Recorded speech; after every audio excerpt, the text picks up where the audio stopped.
గాలికి పోయే కంపను తలకు చుట్టుకున్నట్లు ఇండిగో ఇష్యూలోకి లోకేష్ని లాగి ఆయన పరువు తీస్తారు టీడీపీ నాయకులు. జాతి మీడియాలో కూకొని భజన చేసినట్లు జాతీయ మీడియాలో కూడా చెయ్యిపోతే సావుగొట్టి చెవులు మూసాడు ఆ యాంకర్. ఈ టాపిక్ మీద రాస్మల్ గారు ఏటంటారో ఎందాం. రాస్మల్ గారు చెప్పండి విషయం ఏంటి?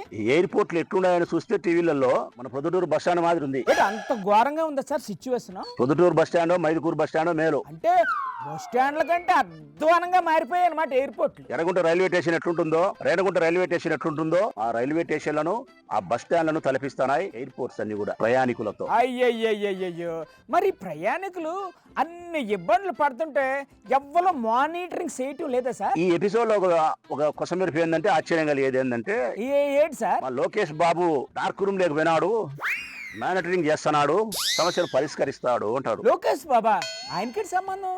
Who is Lokesh? ఆయన మనల్ని కూడా కంట్రోల్ చేసేస్తారా? దూదేకినట్టు ఏకి పారేచ్చే జాతీయ మీడియా అన్ని మూసుకున్నారు తెలుగుదేశం పార్టీ వాళ్ళు నవరంధ్రాలు. మరి ఎల్లో మీడియాలో కూకొని సొల్లు కబులు చెప్పినట్టు నేషనల్ మీడియాలో కూర్చొని సిలక పలుకులు పలికితే ఊరుకొంతారేటి? అసలు అక్కడ ఉన్నది డైనోసార్.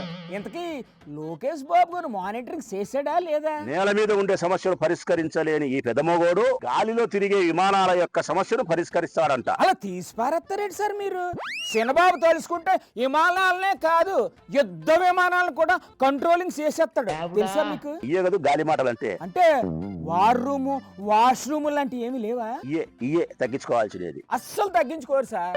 కావాలంటే ఇంకా ఎక్కువ చేస్తారు. ఈ జాకీలు పెట్టి ఎత్తుతున్నారు పైకి లేపుతున్నారు చూడి. ఇంతకీ ఆ జాకీలతో ఏమైనా ప్రయోజనం ఉంటుందంటారా? ఎన్ని జాకీలు పెట్టి లేపినా గానీ లోకేష్ బాబు పరిస్థితి అంతేరా నాయనా సోమి అని చెప్పి. మీరు ఎన్నైనా చెప్పండి, జాకీలు పెట్టకుండా వాళ్ళు ఉండలేరు సార్. మీరు జాకీలు పెట్టు, ఎన్నెన్న పెట్టు, ఏమన్నా పెట్టు, మనవాడు ఆడికే. ఇంక వదిలేయండి సార్.